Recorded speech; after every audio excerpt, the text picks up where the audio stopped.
Muito bom dia, seja bem-vindo ao nosso Reflexão em Vida desta segunda-feira. Estamos começando mais uma semana, começando também mais um mês na presença do nosso Deus, e nós louvamos ao Senhor por tudo quanto Ele tem feito em nossas vidas. Sabemos que a bondade do Senhor está sobre nós, e é por causa da bondade dele que nós temos sido abençoados. Então estamos aqui nessa manhã para mais uma vez compartilhar a poderosa e preciosa palavra de Deus. Essa palavra que é viva e eficaz e mais cortante do que qualquer espada de dois gumes, capaz de penetrar a divisão entre alma e espírito, juntas e medulas, e discernir os pensamentos e intenções do coração. De segunda a sexta-feira, 6h57 da manhã, você tem um encontro marcado com Reflexão em Vida, onde nós trazemos sempre uma mensagem de fé e esperança para o seu coração. E não será diferente nessa segunda-feira. Nós vamos hoje trazer mais uma mensagem de fé e esperança para o seu coração, inicialmente baseada no Salmo de número 129. Mas antes de começar a nossa reflexão, eu quero te pedir duas coisas. A primeira é para que você que ainda não está inscrito, se inscreva aqui no nosso canal, ative o sininho das notificações para que você seja notificado sempre que houver um conteúdo novo aqui no nosso canal. E a segunda coisa é que você compartilhe o link desse programa aí nas suas redes sociais. Envia aí para os seus contatos, envia nos grupos que você participa, coloca aí no status do seu WhatsApp. Vamos impactar o maior número de pessoas que nós pudermos com a palavra de Deus, tá bom? Vamos ler então, inicialmente o Salmo 129, depois nós vamos também para o Novo Testamento ler um trecho do apóstolo Paulo. Mas primeiro nós vamos ler Salmo 159, que é um salmo que fala sobre ser perseguido, mas não derrotado. A palavra do Senhor nos diz assim: muitas vezes me angustiaram desde a minha mocidade. Israel que o diga. Muitas vezes me angustiaram desde a minha mocidade, mas não prevaleceram contra mim. Os lavradores passaram o arado nas minhas costas e abriram longos sulcos, mas o Senhor é justo, cortou as cordas dos ímpios. Sejam envergonhados e repelidos todos os que odeiam Sião. Sejam como a erva dos telhados que seca antes de florescer, que não enche a mão do ceifeiro nem os braços daquele que ata os feixes. E também os que passam não digam: a bênção do Senhor seja sobre vocês. Nós os abençoamos em nome do Senhor. Bom, nós estamos diante de um texto, de um salmo que fala sobre perseguição, fala sobre ser angustiado, fala sobre ser perseguido. E veja que o salmista, ele começa dizendo: muitas vezes me angustiaram desde a minha mocidade. Israel que o diga. Muitas vezes me angustiaram desde a minha mocidade. Eu não conheço a sua história, não sei o que você tem passado e não sei o que você passou, não sei quais as experiências você teve no seu passado e sobretudo na sua infância. Talvez na sua infância, adolescência, juventude, você tenha passado por situações que você não gostaria de ter passado. De repente você foi alvo de um evento de injustiça, você foi alvo de uma repreensão que você não merecia, você foi alvo de um abuso, de uma pressão psicológica, de repente você foi alvo de um abandono, você se sentiu em algum momento rejeitado, preterido, não sei o que de fato aconteceu com você. E a verdade é que existem muitas coisas que acontecem conosco sobre as quais nós não tínhamos controle, não tínhamos como impedir, não tínhamos como fazer diferente e nós não temos como voltar e mudar aquilo que aconteceu. Mas nós temos como mudar a percepção que temos acerca daquilo que aconteceu. Então, você pode não ter tido como mudar algo que aconteceu com você lá atrás. Mas você pode olhar agora para a sua história e pode perceber que, apesar de ter acontecido aquele evento ruim, aquela situação indesejável, Deus preservou a sua vida, Deus cuidou de você e Deus pode hoje usar a sua vida para abençoar outras pessoas que passaram ou que estão passando por situações semelhantes à que você passou. Uma das coisas que nós podemos ver é o seguinte: nós não temos como mudar a atitude das pessoas, mas nós temos como mudar a forma como a atitude delas influenciam a nossa vida. Nós não temos como mudar a atitude das pessoas, mas temos como mudar a forma como a atitude delas nos influencia. Veja que no versículo 2 o salmista diz assim: muitas vezes me angustiaram desde a minha mocidade, mas não prevaleceram contra mim. Ele não se fez de vítima, não se tornou escravo daquelas situações, não se tornou escravo daqueles sentimentos, daqueles pensamentos resultantes daquilo que lhe havia acontecido, das angústias que haviam lhe causado. Então, de repente você hoje está vivendo uma situação onde algo que lhe fizeram lá atrás até hoje tem martelado a sua mente, tem afligido o seu coração. E eu quero dizer uma coisa para você nessa manhã: você não precisa continuar vivendo dessa forma, com o seu coração sendo martelado, com o seu coração sendo angustiado por aquilo que lhe aconteceu, por aquilo que lhe fizeram lá atrás. Você pode suplicar a Deus por sua graça e por sua misericórdia, para que Ele te faça olhar para aquela situação com outro olhar, com novos olhos, para que aquilo que lhe aconteceu não lhe traga mais sofrimento, mas aprendizado. Você não vai esquecer o que aconteceu, mas você vai olhar para aquilo que aconteceu numa nova perspectiva, com uma nova forma de enxergar aquele evento. Então, a primeira coisa que eu quero destacar para você nessa manhã é que nós não podemos mudar aquilo que fizeram conosco, mas podemos mudar a forma como aquilo que fizeram influencia a nossa vida hoje. A segunda coisa é que, por mais que tentem, as pessoas não podem prevalecer sobre nós se nós estivermos com a nossa mente blindada, com o nosso coração protegido pelo Senhor. Por mais que eles tentem, eles não conseguirão prevalecer contra nós se a nossa mente e o nosso coração estiverem blindados pela palavra do Senhor.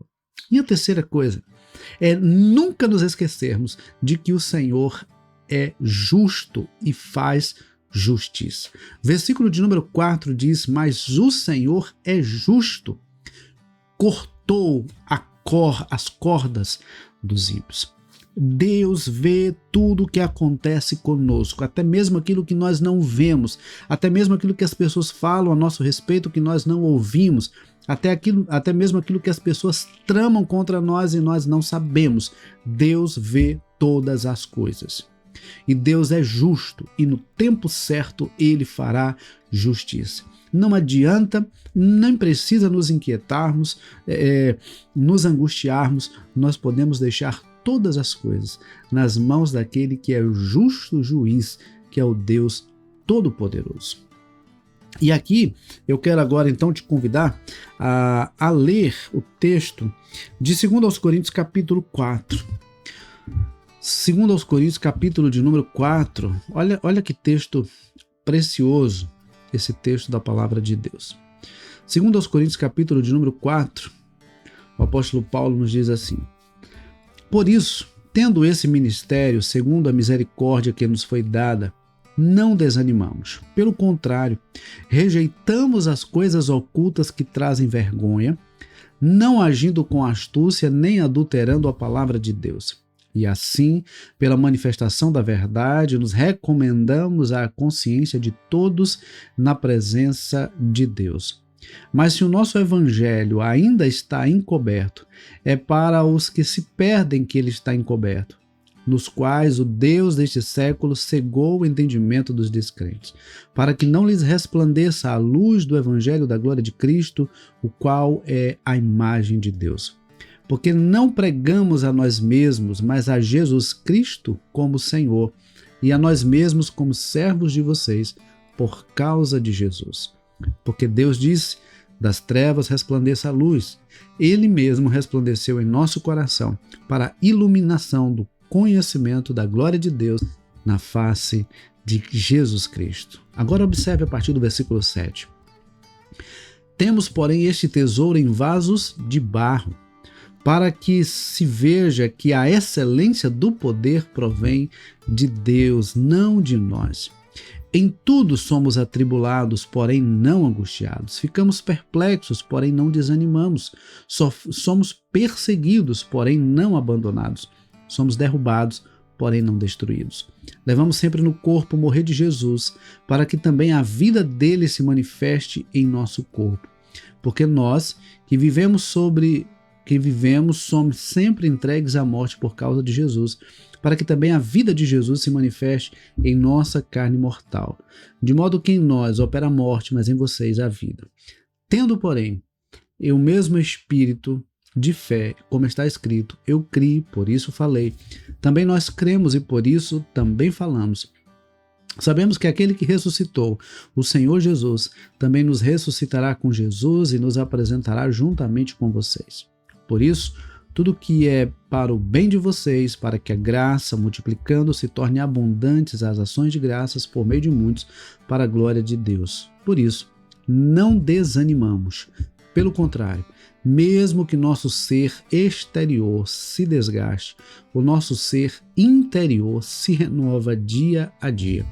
Porque a nossa leve e momentânea tribulação produz para nós um eterno peso de glória, acima de toda comparação, na medida em que não olhamos para as coisas que se veem, mas para as que não se veem, porque as coisas que se veem são temporais, mas as que não se veem são eternas. Então, observe que o apóstolo Paulo, ele começa esse texto dizendo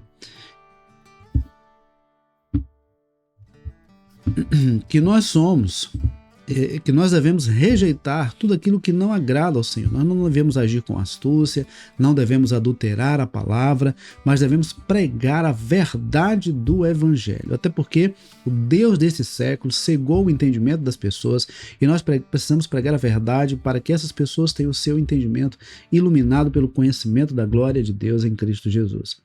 E aí, ele então... no versículo 7, ele diz que essa verdade de que somos chamados por Deus para pregar o Evangelho faz com que nós tenhamos que reconhecer que nós somos vasos de barro. O poder está em Deus, o poder não está em nós, o poder não é sobre nós, é sobre a presença de Deus em nós, através do Espírito Santo. Em Atos 1:8, Jesus disse: mas recebereis poder ao descer sobre vós o Espírito Santo, e então sereis minhas testemunhas. Então o poder não é nosso, não é sobre nós, é sobre aquele que nos chamou, é sobre a presença do Espírito que nos enche, nos usa e nos conduz a fazer a obra do Senhor. Isso não significa que nós não passaremos por lutas. E aí onde entra aqui a ligação que eu quero fazer com o Salmo 129. O fato de servirmos a Deus não nos isenta de passar por lutas, por perseguições, por eventos de injustiça. Observe que, a partir do versículo 8, o apóstolo Paulo diz assim: em tudo somos atribulados, porém não angustiados. Ficamos perplexos, porém não desanimamos. Somos perseguidos, porém não abandonados. Somos derrubados, porém não destruídos. Aquele que serve ao Senhor nunca fica no chão. Ainda que caia, ainda que seja derrubado, ainda que seja perseguido, mas não ficará prostrado. Sabe por quê? Porque o próprio Senhor, ele nos levanta. O próprio Senhor nos mantém, nos coloca de pé e nos mantém de pé. Então, a partir do versículo 13, ele diz, olha, que nós devemos focar a nossa mente, não naquilo que vemos, mas naquilo que não vemos. Ou seja, não nas coisas materiais, mas nas coisas espirituais. Não nas coisas terrenas, mas nas coisas celestiais. Porque as coisas terrenas, aquilo que nós vemos, é passageiro, mas as coisas espirituais, aquelas que não vemos, são eternas. E aí entra aqui também um outro princípio, que é o princípio da fé. A fé é a certeza das coisas que se esperam, a convicção de fatos que ainda não se veem. Então nós precisamos nos aproximar de Deus com fé em nosso coração. E aí, ele chega então nos versículos 16 a 18 e diz assim: por isso não desanimamos. Pelo contrário, mesmo que o nosso ser exterior se desgaste, o nosso ser interior se renova dia a dia, porque a nossa leve e momentânea tribulação produz para nós eterno peso de glória acima de toda comparação, na medida em que não olhamos para as coisas que se veem, mas para as que não se veem, porque as coisas que se veem são temporais, mas as coisas que não se veem são eternas. Então, observe que nós temos que olhar para Cristo, o autor e consumador da nossa fé, como diz o escritor aos Hebreus no capítulo 12. Nós temos que preencher a nossa mente, preencher o nosso coração com as coisas do alto, como nos diz o apóstolo Paulo em Colossenses capítulo 3. Buscai as coisas do alto, pensai nas coisas do alto, as coisas que vêm de Deus. Então, nós precisamos preencher a nossa mente, o nosso coração com aquilo que vem de Deus. E aí, eu quero, caminhando aqui já para o final da nossa reflexão de hoje, convidar a você a preencher a sua mente, o seu coração com as coisas que vêm do alto, com as coisas que vêm de Deus. Não permita que as angústias que lhe causaram, os sofrimentos que lhe causaram, tomem conta da sua vida. Não permita que esses sofrimentos, essas situações que lhe causaram, tomem conta da sua vida. Porque talvez a pessoa que lhe causou isso está vivendo lá a vida dela e você está aí angustiado, abatido, triste. Você não precisa continuar vivendo dessa forma. Deus tem um tempo novo para você. Para isso, você precisa entender que você não teve controle sobre aquilo que fizeram com você, mas você tem o controle sobre o que você deixa, o que você permite entrar na sua mente e no seu coração, certo? A segunda coisa é que mesmo que se levantem, por mais que se levantem contra você, um servo de Deus nunca irá, as pessoas nunca vão prevalecer contra um servo de Deus. O Senhor sempre dará vitória aos seus filhos. E por fim, entender que Deus é justo e Ele faz justiça. Então não fique aí preocupado em querer fazer justiça. Deixa que Deus faz. Deixa nas mãos do Senhor. Pede a Deus misericórdia e graça para continuar a sua caminhada, tá bom? Então, que Deus nos abençoe, que nós possamos buscar a cada dia o entendimento, o discernimento, o direcionamento que vem de Deus por meio da sua palavra, tá bom? Que essa segunda-feira seja uma segunda-feira de ricas bênçãos sobre a sua vida, sobre a sua casa e sobre a sua família. Vamos orar? Pai querido, nós queremos agradecer ao Senhor pelo final de semana, onde o Senhor nos sustentou, nos direcionou, nos capacitou a viver tudo aquilo que vivemos esse final de semana. Queremos mais uma vez colocar diante de Ti as nossas vidas, pedindo a Tua bênção, a Tua direção sobre essa semana que estamos iniciando, sobre esse mês que estamos iniciando hoje. Que o Senhor nos abençoe, que o Senhor nos conduza e que tudo que façamos seja para a honra e glória do Teu santo nome. Pai querido, se porventura existem pessoas nessa manhã com o coração abatido, aflito, angustiado, ansioso, Pai, traz a Tua paz que excede todo entendimento e planta essa paz no coração dessas pessoas, de forma que elas possam sentir o alívio das suas dores e dos seus sofrimentos, na certeza de que o Senhor, na Tua bondade, está cuidando de todas as coisas. Muito obrigado, Pai, pelo Teu grande e incondicional amor para conosco. Nós oramos agradecidos ao Senhor, em nome de Jesus. Amém. Queridos, estamos chegando ao final do nosso programa dessa segunda-feira. Se você ainda não compartilhou, compartilhe o link desse programa. Se você já compartilhou, compartilhe com outras pessoas para que nós possamos alcançar o maior número de pessoas possível, tá bom? Deus abençoe, Deus nos conceda uma ótima segunda-feira, um ótimo início de semana e um ótimo início de mês. E não esquece, amanhã, 6h57 da manhã, você tem um encontro marcado com Reflexão em Vida. Deus abençoe, um forte abraço e até amanhã, se Deus quiser.